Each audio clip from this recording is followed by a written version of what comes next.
The soldier reading these pages would do well to reflect on the wisdom of the statement exhibited in a Japanese shrine. Woe unto him who has not tasted defeat. Defeat brings into sharp focus the causes that led to failure and provides a fruitful field of study for those soldiers and laymen who seek in the past lessons for the future. Orlando Ward, Chief of Military History, 1952. 総兵等しく夢に描く死は不当眼下にあり、一体は飛行場へ敵航空力覆滅の巨弾を見舞う。一体は真珠湾内深く突入。我が奇襲見事成功せり、比嘉の海軍勢力は一瞬にして逆転する。帝国海軍万歳。 Mere hours after the attack on Pearl Harbor, Japanese forces attacked the U.S. Commonwealth of the Philippines as part of its Pacific-wide plan to seize much-needed resources and Manila's strategically important harbor. Over the next 5 months, American and Filipino forces would conduct a stalwart defense of the islands that would cost many lives and end in defeat while disrupting Japan's plan for conquest in the region.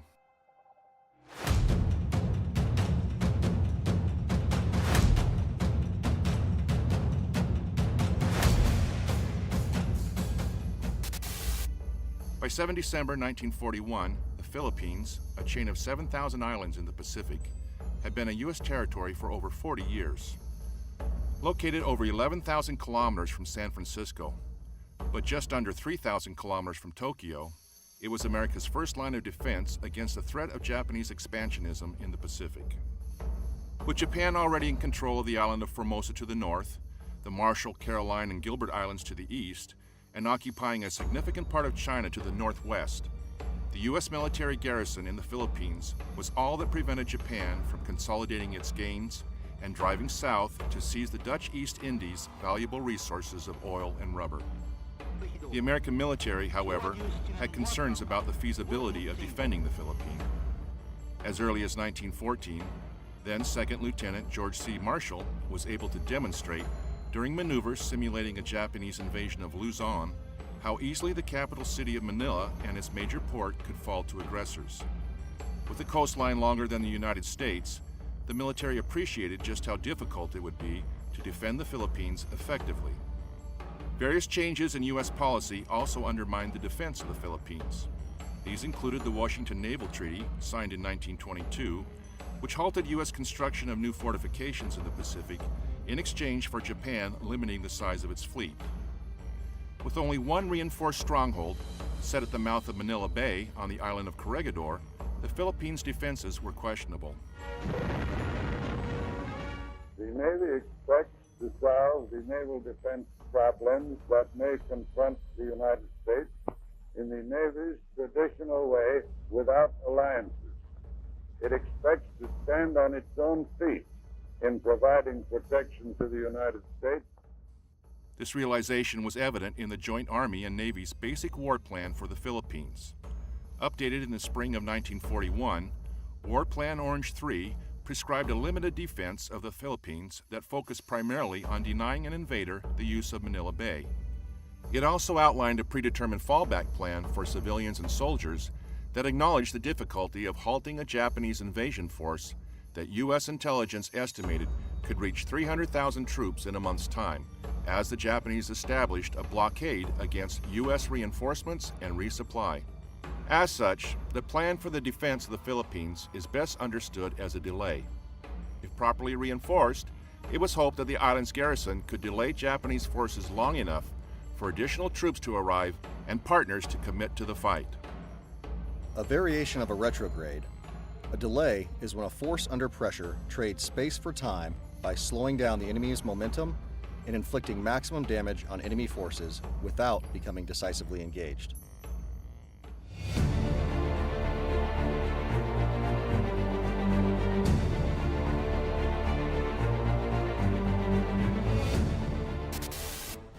In 1935, the U.S. Congress voted to make the Philippines a commonwealth with full autonomy at the end of a 10-year transitional period. This change to self-governance shifted the responsibility for the defense of the islands to the Philippines government and its people.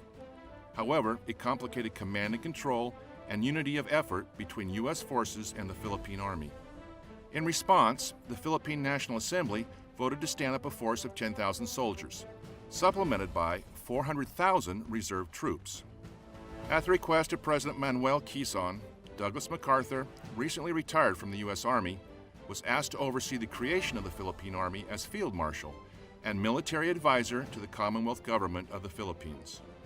From the start, MacArthur faced serious difficulties in training and preparing the Filipino forces for the future. With some 65 languages spoken among them, Filipino troops were often unable to effectively communicate among themselves or with their leaders. Additionally, the absence of schools for commissioned and non-commissioned officers was a serious obstacle to standardizing tactics, techniques, and procedures across the highly diverse force. Severe shortages of weapons, uniforms, and housing also hampered the Philippine Army's training and preparation. Such handicaps were magnified by the lack of military vehicles and permanent roads for transporting soldiers. A feature particularly ominous for forces tasked with conducting a delay, where maintaining a mobility advantage over the attacking force is a necessary prerequisite for success.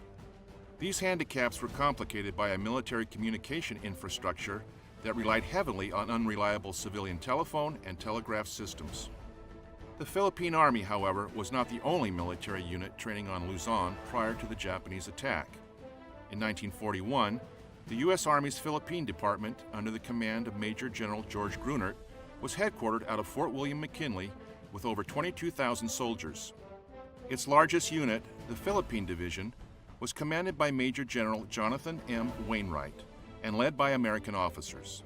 Though these two forces were originally intended to operate independently, the U.S. forces under Grunert and the Philippine Army under MacArthur began combined training exercises in July 1941 as war with Japan appeared more likely. Japan, a member of the Axis alliance, had moved military units into French Indochina and assumed protectorate status over the territory. For the two generals, this posturing indicated that the Japanese could be preparing for additional offensive operations in Southeast Asia and the South Pacific. They say trouble always comes in threes. Take a good close look at this trio. Remember these faces. Remember them well. If you ever meet them, don't hesitate. Intelligence analysts assess adversary actions and the posture of their forces to determine their intent and identify indications that can be used to warn of a pending attack. Indications and warnings are tied to timelines that inform commanders of how long before an adversary is capable of attacking and which course of action they are likely to pursue. These timelines enable the planning and response framework to react in accordance with the severity of the indication and the estimated enemy course of action. Commanders can then execute measures to deter the enemy from continued hostile acts while posturing friendly forces to respond if deterrence fails. The occupation of French Indochina triggered a response from the United States designed to ward off further aggression by the Japanese.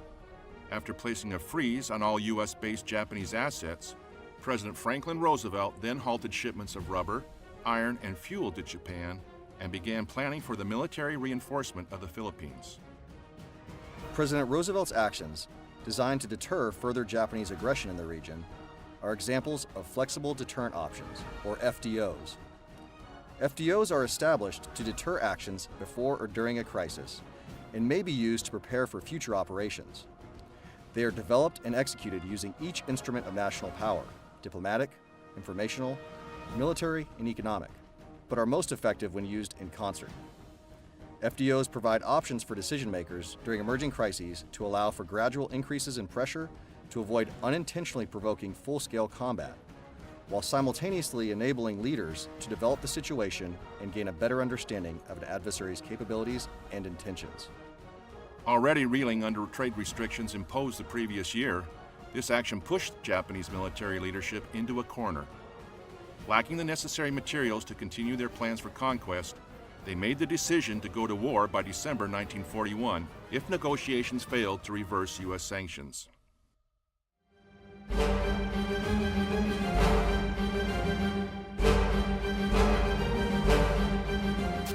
Sensing the coming conflict, President Roosevelt moved to defend the Philippines by combining the territorial Philippine Army with the U.S. Army units already stationed there.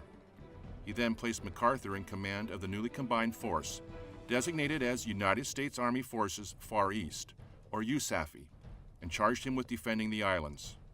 MacArthur was also recalled to active duty in the U.S. Army and was soon promoted to the rank of general.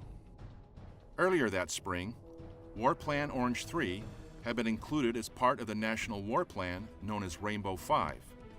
The National Plan was based on a recently signed agreement between the United States and Great Britain. This gave priority for supply and support to the war in Europe over all other areas of conflict. Establishing a timetable for completion by April 1942, the general's plan called for a reinforced defense that incorporated the island's natural terrain features to stop and repulse attacking forces on the beaches, while relying heavily on U.S. Army air power to actively attrit the enemy. By building his defense around the terrain and natural obstacles present on the island, General MacArthur illustrated a central tenet of defensive operations. According to Army doctrine, the commander always takes advantage of the terrain when planning how to position forces and conduct operations. The terrain dictates where a delaying force can orient on a moving enemy force and ambush it. A commander conducting operations in compartmentalized terrain selects locations that restrict the enemy's movement and prevent the enemy force from fully exploiting its combat superiority. Chief of Staff General George C. Marshall was personally familiar with the Philippines, and after reviewing MacArthur's plan, authorized immediate transportation of the essential supplies and reinforcements that he had requested.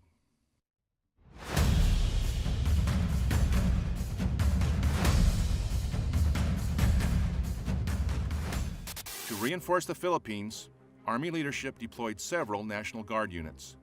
The 200th Coastal Artillery Regiment and the 192nd and 194th Tank Battalions equipped with M3 Stuart tanks.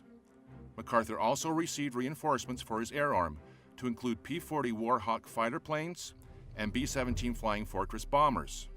However, shortages in shipping space meant that some items were delayed or did not arrive. In one instance, air crews arrived in Manila ahead of their aircraft just before the start of hostilities in December.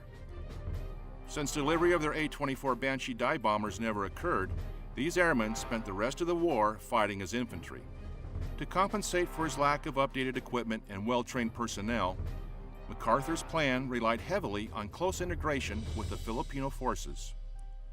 Recalling all 10 divisions of the Philippine Army from reserve for training and refitting, he task organized them into 5 distinct forces.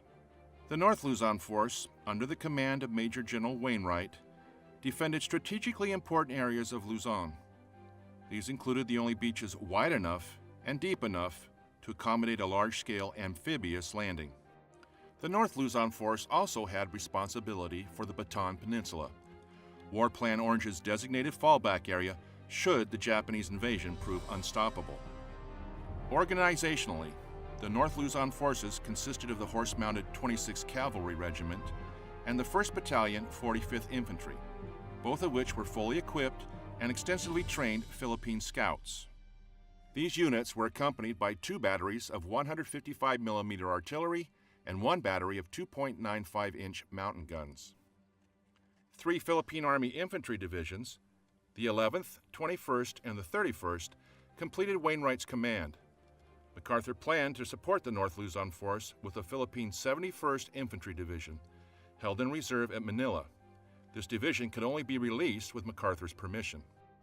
Following the war, Wainwright recalled the situation when he took over command of the North Luzon Force. Let me give you an example of the training status of the Philippine Army's divisions on the eve of the attack. Infantrymen trained on an average of 3 to 4 weeks before being forced to fight. Engineers got no training at all. Artillery never fired a practice shot. Indeed, its first shot was aimed in the general direction of the approaching enemy. Infantry had no combat practice, no combat training, and little or no rifle or machine gun practice.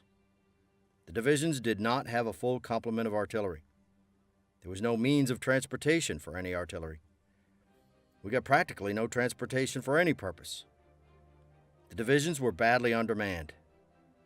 They were all short of ammunition.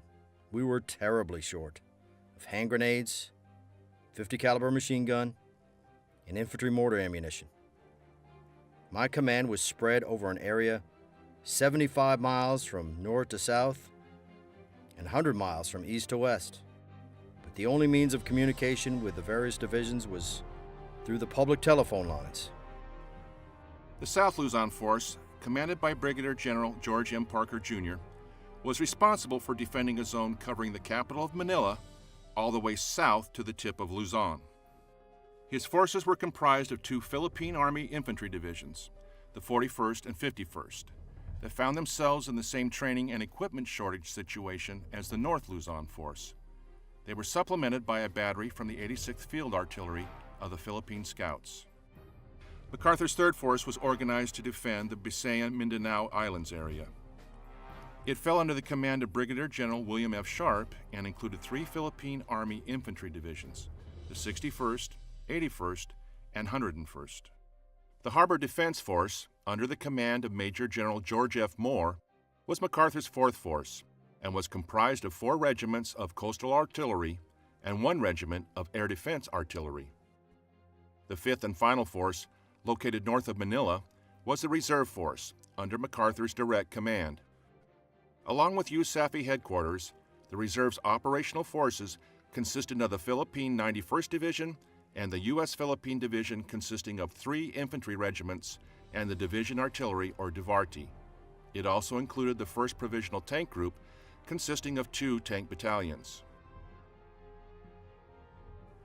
Rounding out General MacArthur's command was the Far East Air Force, commanded by Major General Lewis H. Brereton, which, in December of 1941, was the largest concentration of Army Air Corps aircraft outside of the continental United States.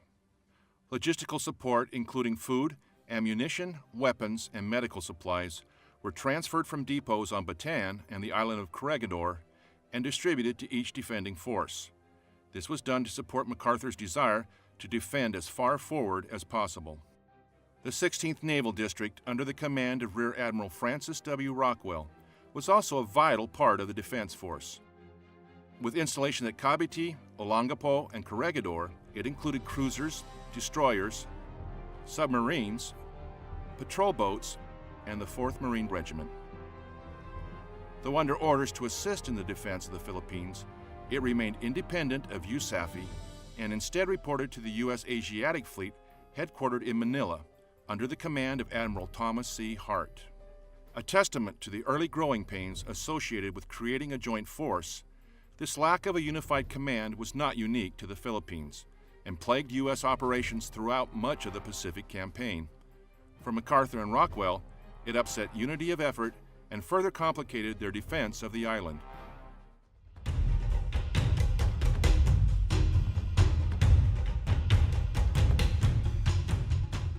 Running low on resources in the summer of 1941, the Japanese prioritized the seizing of the Dutch East Indies and the Malay Peninsula ahead of all other goals. We were in their way. We had to be removed. But in the Japanese way. To do this, they understood that the U.S. naval forces stationed at Pearl Harbor needed to be neutralized, and that the threat from U.S. naval and air power in the Philippines had to be addressed. Deciding on its final attack plans in mid-November, Japanese Imperial General Headquarters assigned Lieutenant General Masaharu Homa and his 14th Army to conquer the Philippines. Lieutenant General Homa's army was made up of the 16th and 48th Infantry Divisions, augmented with additional armor regiments and mountain artillery brigades. Although they were called regiments, Japanese armor regiments were equivalent to American armor battalions, and Japanese tanks were of poor quality, their medium tank being smaller than the American Stuart light tank. The Japanese invasion of the Philippines was planned down to the hour, and by integrating land, sea, and air power, they quickly overwhelmed U.S. and Filipino forces, establishing several key lodgements. Japanese plans called for the complete destruction of the Far East Air Force and the seizure of several key airfields throughout the island chain. This would give the Japanese air superiority, enabling Homa's divisions to attack without being harassed from the air. To do this, Japanese infantry would seize the key airfield on Bataan Island north of Luzon, while fighters and bombers stationed on Formosa would attack airfields on Luzon. Japanese infantry would then continue to other fields at Apari, Vigan, and Legazpi, further south, culminating with the seizure of the airfield at Dabao on the large island of Mindanao, south of Luzon. With air superiority established and several airfields secured, the 14th Army would be free to begin its main landings on Luzon. The 14th Army's main effort would then come ashore at Lingayen Gulf, some 200 kilometers north of Manila, and begin attacking towards the capital. A smaller force would land at Lamon Bay, 120 kilometers south of Manila, and proceed north to link up with the larger force in a combined assault on the city. After capturing the capital, the Japanese could then seize Manila Bay and defeat any remaining U.S. and Philippine forces on Luzon, placing them in firm control of the largest and most important island in the Philippines.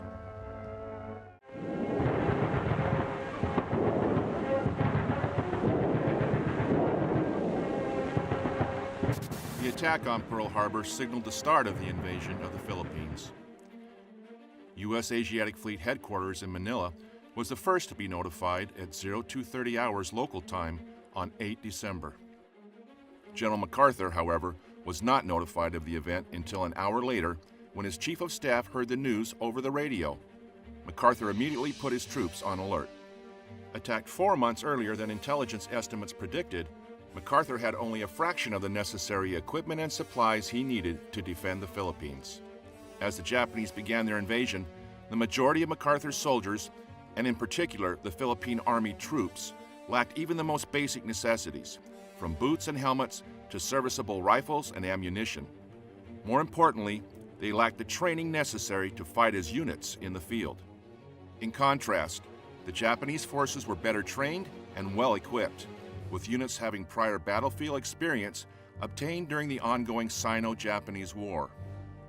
Concerned that his airfields and aircraft might suffer the same fate as those in Hawaii, Major General Brereton requested permission for his B-17s to begin bombing the Japanese airfield on Formosa. However, due to delays and miscommunication between Brereton and MacArthur's staff, Brereton's fighters and bombers did not mount an attack against Formosa. Instead, Japanese fighters and bombers, based only 800 kilometers away on Formosa, arrived over Clark and Iba airfields. With little opposition from antiquated anti-aircraft guns, the enemy attacked both facilities, destroying their radar equipment and strafing or bombing the aircraft that had been holding for permission to attack the Japanese. According to plan, Japanese infantry landed unopposed on Bataan Island that same morning. They then proceeded to seize and secure the U.S. airfield located there and to establish a base for their short-range fighters. More importantly, the destruction of over half of Army Air Force assets at Clark and Iba airfields established Japanese air superiority over the Philippines on the first day of the war.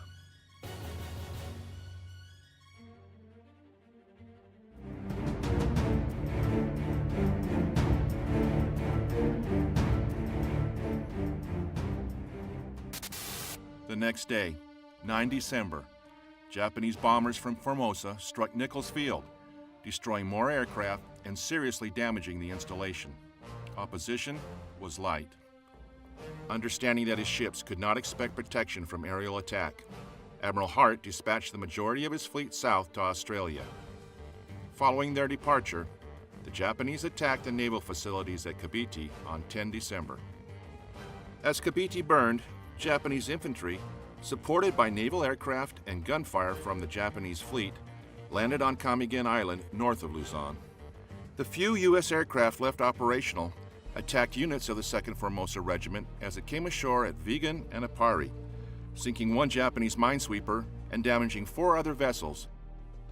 Comprised of 3rd Battalion and half of the 1st Battalion 2nd Formosa Regiment, the 2,000-strong Kano Detachment came ashore at Vigan. Another similarly sized force, known as the Tanaka Detachment, comprised of the 2nd Battalion and the other half of 1st Battalion 2nd Formosa Regiment, attacked at Apari. These multiple landings were supported by 2 heavy cruisers, 2 destroyers, and defensive counter-air provided by fighter aircraft from Bataan Island. Over the next few days, the 2 detachments broke out from their initial lodgements at Apari and Vigan and began moving south towards Manila along the coast on Route 3. On 12 December, 2,500 Japanese soldiers, known as the Kimura Detachment, came ashore approximately 500 kilometers southeast of Manila at Legazpi. General Parker, commander of the South Luzon Force, sent untried elements from the 41st and 51st Philippine Army divisions to counterattack, but these were soon routed by the better-trained Japanese. After successfully seizing its objective at Legazpi, the Kimura Detachment began its march north on Route 1 to link up with the forces landing at Limon Bay for the advance on Manila.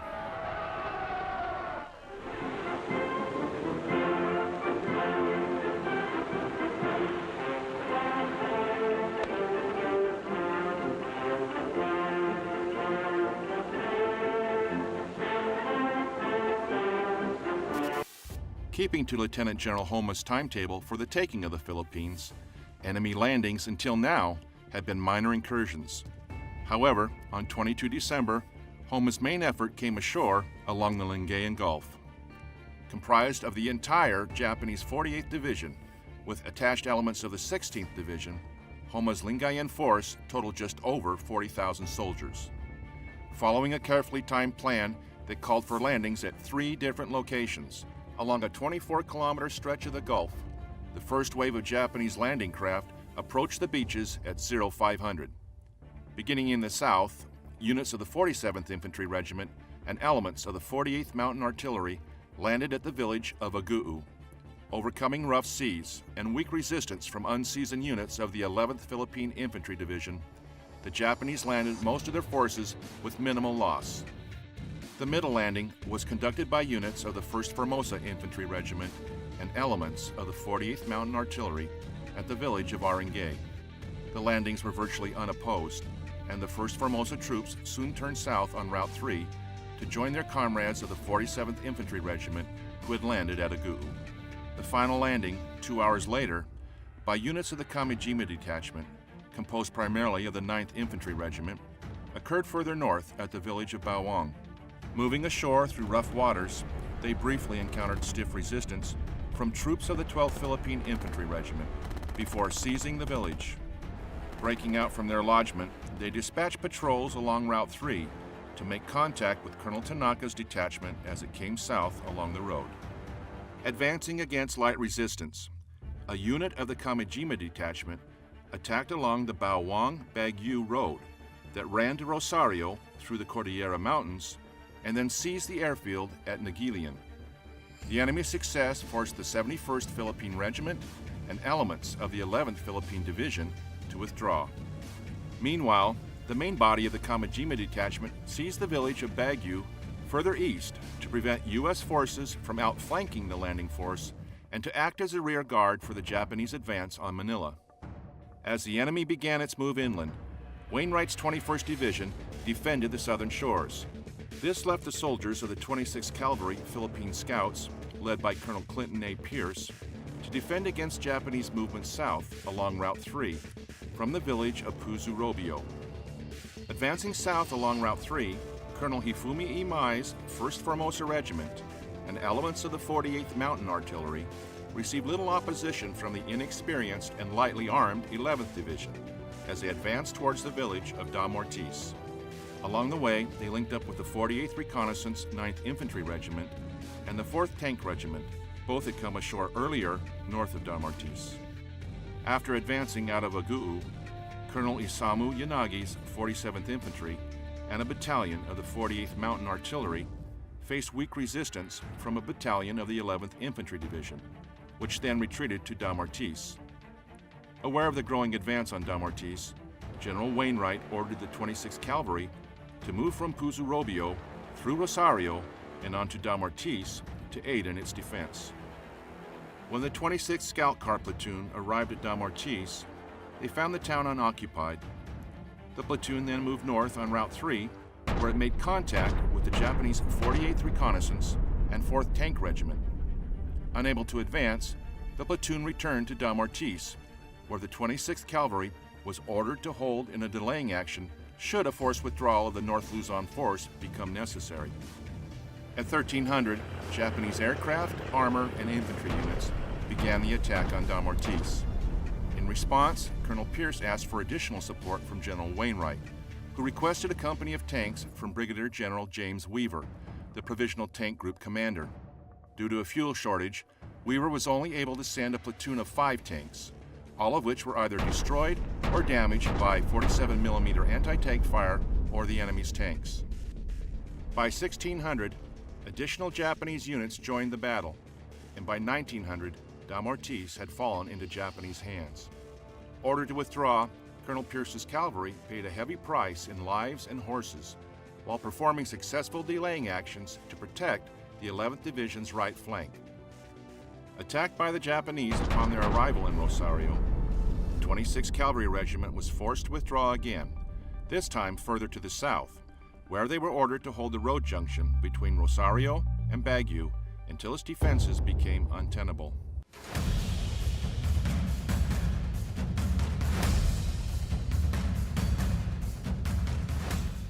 By the morning of 23 December, elements of the 71st Division were in place along Route 3 south of Sison, preparing their defense while the 26th Cavalry passed south through their position on their way to Puzurobio. Although it may seem simple, a rearward passage of lines conducted under pressure from an attacking enemy is a difficult operation that requires close coordination and planning between the stationary and passing units to prevent fratricide. Rearward passage of lines are also important enabling operations for a delay or other retrograde, maintaining enemy contact while allowing for the recovery of security or other forward forces. While similar in planning and execution to a forward passage of lines, a rearward passage of lines is more difficult as the enemy likely has the initiative, and the rearward passing soldiers are often fatigued and disorganized from battle. Friendly forces may also be more difficult to recognize because the enemy may be intermixed with them. To mitigate these issues, the passing and stationary units co-locate their command posts and agree upon clearly defined, often restrictive, control measures. They identify a battle handover line to delineate the area that the stationary unit commander will assume control of, once 2/3 of the passing force has crossed. They coordinate for fires and ensure the stationary force is capable of providing indirect fire support for the rearward passing force. Finally, if time is available, the units reconnoiter the contact points, passage points, lanes, and assembly areas the passing unit will use to pass through the stationary force. They also identify any obstacles and friendly battle positions in the AO. The rearward passage of lines begins when the passing unit links up with the guides from the stationary unit at the predetermined contact points. The guides then lead the passing force to the passage points and along the lanes through the stationary force. The order of march is typically sustainment units first, followed by the main command post, functional units such as engineers, and finally combat units. If the enemy force continues to press its attack during the passage, the passing unit controls the battle while the stationary unit monitors the passage of lines until the battle handover occurs. Once the passing unit hands over control of the battle to the stationary unit initiates and clears calls for all fires forward of its location. While the 26th Cavalry Regiment executed its rearward passage of lines, the 91st Division, recently attached to the North Luzon Force and held in reserve, sent the 91st Regimental Combat Team to reinforce the 71st Division by taking up a position just north of Puzurobio along the road. The first attack of the morning was made by the Japanese 47th Infantry Regiment against the 71st Division, whose artillery held up their advance until noon. Reinforced by the 48th Reconnaissance and 4th Tank Regiments, the Japanese directed close air support on their positions, forcing the 71st to fall back to a line in front of the town of Puzurobio, where they were to link up with the 91st Regimental Combat Team already in place. After a hasty meeting of the American commanders, the 26th Cavalry Regiment was then ordered to retire to Binalonan and set up an outpost for the division to fall back through should it become necessary. The Japanese entered the town of Sison around 1900, while the 26th Cavalry Regiment moved south and the 91st Combat Team prepared their defense outside Puzurobio. Later that same night, the Japanese attacked the 91st and secured the town, placing them in position to seize the critical bridges across the Agno River to the south. General Wainwright, recognizing the staggering pace of the Japanese advance, realized that MacArthur's plan to repulse the enemy on the Luzon beaches was no longer viable. Intending to strengthen his right flank long enough to prepare a counterattack, he requested permission from USAFFE headquarters to direct his soldiers to withdraw behind the Agno River. With his request approved, and while preparing his plan of attack, he received a call from headquarters notifying him that MacArthur had scrapped his defense plan and put the original War Plan Orange into effect. Wainwright later wrote in his memoirs, It was a bitter pill to swallow. For War Plan Orange No. 3 meant the last ditch. The long ago planned desperation withdrawal to Bataan.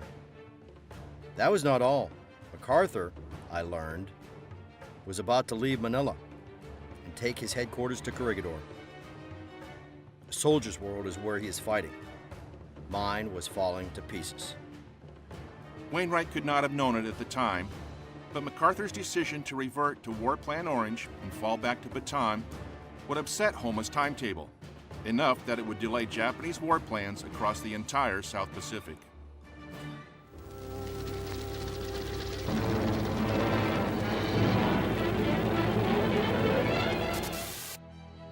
Christmas Eve arrived with the landing of Japan's Lamon Bay Force, 322 kilometers to the south of the Lingayen Gulf, under the command of Lieutenant General Susumu Morioka.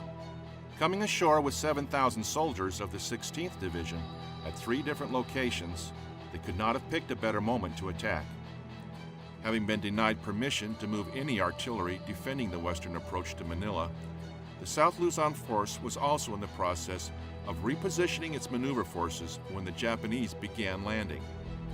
The first attack came at Malban, where elements of the 1st Regiment, Philippine 1st Regular Division, defended against the enemy by laying down effective enfilading fire. By 0830, the Japanese had seized Malban and forced the defenders to fall back 8 kilometers to the west. There, they vigorously defended their position, delaying the enemy's further advance.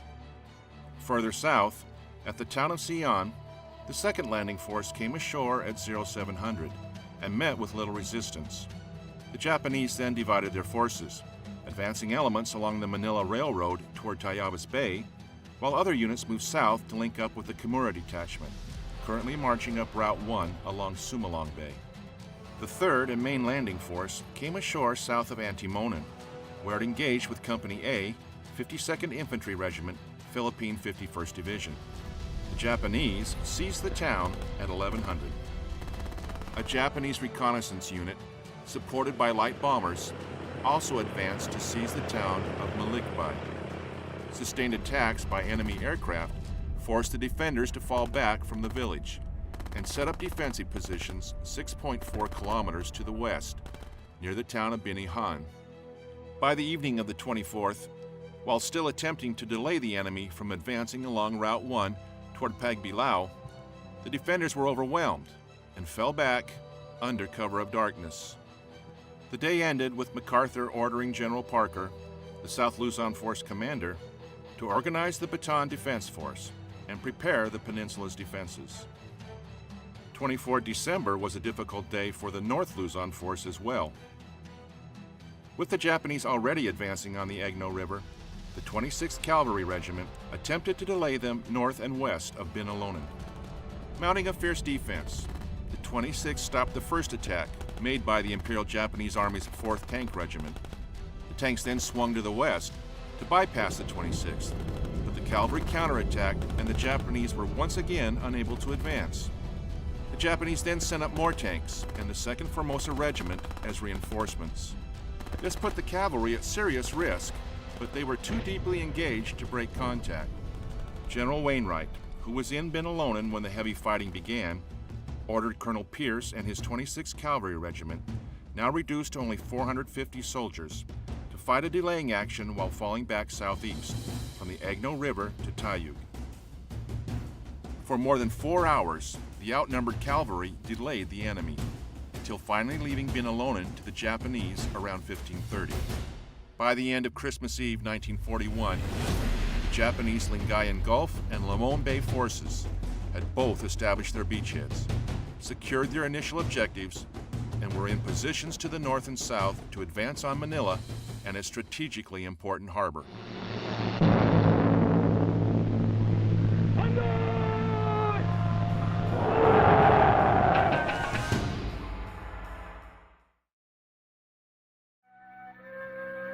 I, the whistler, know many things, for I walk by night. We interrupt our previously scheduled program to bring you this important news bulletin. Japanese soldiers have seized control of the Philippines' capital city of Manila and are marching against our remaining forces dug in on Bataan. As a result, President Roosevelt has ordered General Douglas MacArthur to leave the territory immediately. Without the ability to send supplies and reinforcements or to rescue those soldiers remaining behind, they are now left to rely more than ever on their skills and courage to survive.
These people know how to work. The kind of people that idolize this American because he stands for everything we promised and are doing for the Philippines.